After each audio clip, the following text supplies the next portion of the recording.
వినతి పత్రం అందించి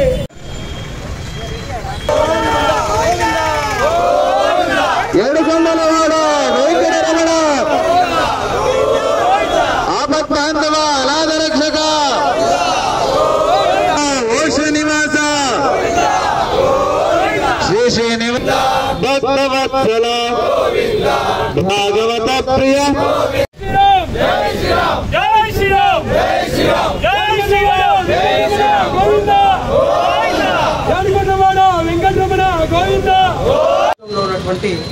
హైందవులు ఎంతో భక్తి శ్రద్ధలతో కొలిచేటువంటి స్వామి మన తిరుమలలో వెలిసి ఉండు ఏడుకొండల స్వామి.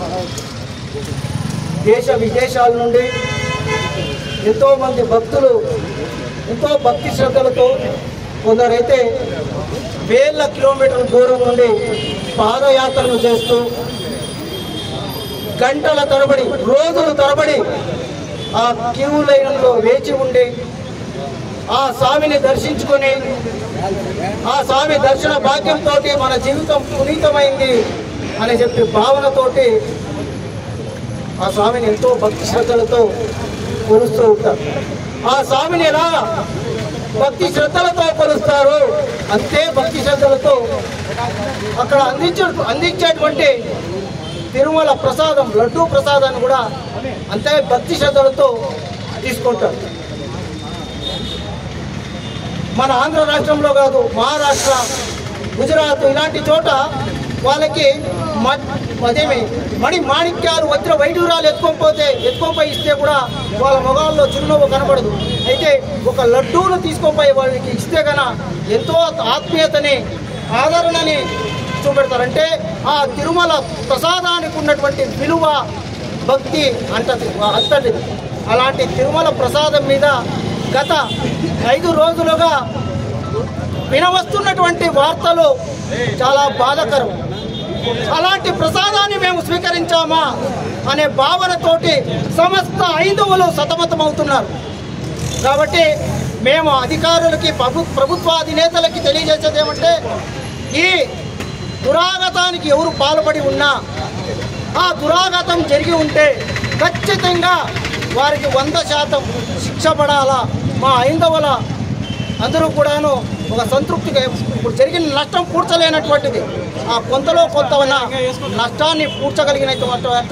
కాబట్టి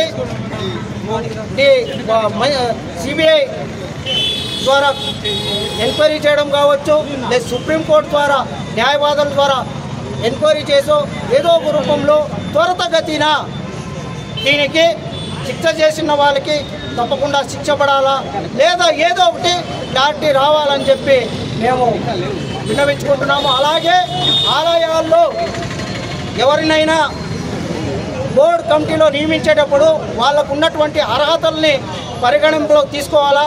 అంతేగాని వాళ్ళ రాజకీయ సేవని పరిగణనలోకి తీసుకోకుండా ఆధ్యాత్మిక చింతన కలిగినటువంటి వారిని అక్కడ చైర్మన్లుగా, డైరెక్టర్లుగా ఏర్పాటు చేయాలని చెప్పి మా హిందూ జాగరణ సమితి మరియు సమస్త హిందువుల తరఫున వినవించుకుంటున్నాం. నమో వెంకటేశాయ, నమో వెంకటేశాయ.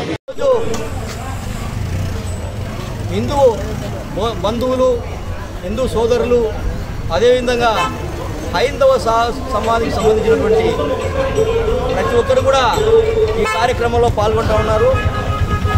ఈరోజు జరుగుతున్నటువంటి ఈ ర్యాలీకి అనేక కారణాలు ఉన్నాయి.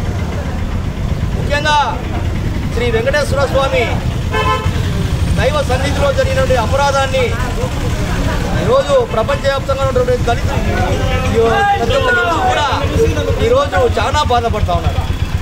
ఎందుకంటే 4 సంవత్సరాలుగా కల్తీ లడ్డులను తిన్న ప్రతి హిందువు వారి శోభ ఈరోజు ప్రపంచవ్యాప్తంగా మరి మనకంతా తెలుస్తూ ఉన్నది. కాబట్టి ఈ కార్యక్రమమే కాకుండా భవిష్యత్తులో హిందువులంతా ఐకమత్యంతో ఇలాంటి కార్యక్రమాలను ఎదుర్కోవాల్సిన అవసరం ఉంది. ఈరోజు అనేక కార్యక్రమాలు హిందూ సమాజం, హిందూ సంఘాలు చేస్తూ ఉన్నాయి. ఇలాంటి కార్యక్రమాల్లో మాత్రం మనం వెనుకబడి ఉన్నాం. కాబట్టి వాటిని సరిచేసుకొని ఈరోజు హిందువులంతా మరి ఐకమత్యంతో పెద్ద ఎత్తున కార్యక్రమాలు చేసే తప్ప ఈరోజు హిందూ సమాజానికి జరుగుతున్న అన్యాయాన్ని మనం ఎదుర్కోలేమని చెప్పేసి ఈరోజు మేము తెలియజేస్తున్నాం. అంతేకాకుండా గత 4 సంవత్సరాలుగా ఈ రాష్ట్రంలో జరిగినటువంటి అనేక సంఘటనలు మనం చూసాం. దాదాపు 150కి పైచిలుకు పవిత్రమైన దేవాలయాల్లో అపవిత్రం జరిగింది. అనేక దేవుళ్లను అవమానపరిచారు, దేవుళ్ళ తలను పగలగొట్టారు, దేవుళ్ళ రథాలను కాల్చివేశారు. మనం కళ్ళప్పకి చూసాం ఇంతవరకు. కాబట్టి ఇప్పటికైనా హిందూ జాతి ప్రతి ఒక్కరు కూడా మేల్కొనాలి.